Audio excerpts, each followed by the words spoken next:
Gotcha. So it's a critical and much appreciated step forward for the fire department and the city as a whole.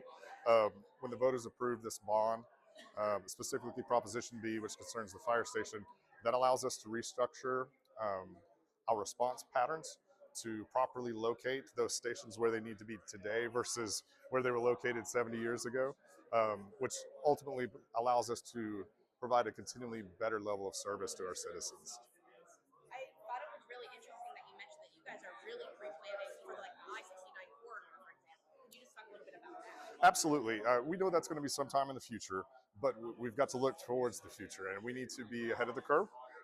Some of the construction impacts of that already affected some of our response timelines from one of our current stations. So that's why we are actually moving that station slightly northward to ensure that we're able to properly respond to our citizens in a timely manner.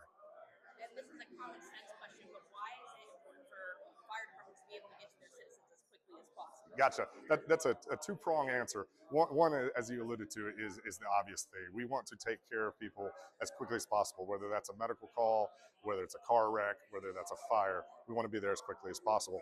The other side of that coin is that there are actual requirements that come from ISO ratings, the things that affect how much you pay for homeowners insurance. And so if we meet the timelines that they establish, then that keeps those prices as low as possible. And obviously, it's a little bit of consolidation happening here. Why are you guys doing that? Gotcha. So we're currently running 5 stations. We'll be moving to a 4-station pattern. Um, that is because as time went on, the stations that were originally built ended up in the wrong place as town grew, as the population changed, etc. And so, for example, Station 2 and Station 5 are only a mile apart.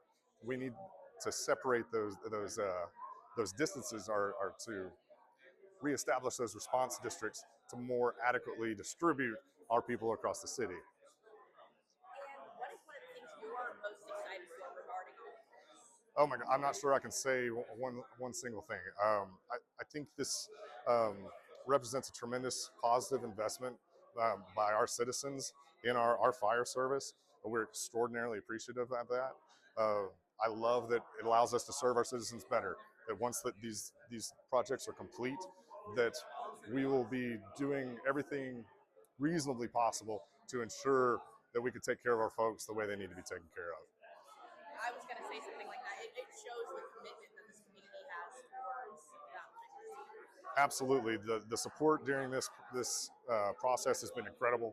Um, I've worked here for a long time, 27 years this year, and to see us come to this point is tremendously impactful.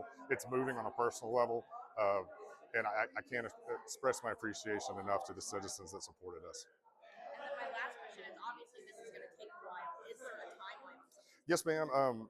And this is a rough timeline at this moment, but we're hoping to finalize our designs in the very short future. Hopefully, going to put our designs out for bid for construction this summer, and then as soon as those bids come in and those contractors are identified, boom, we go to work.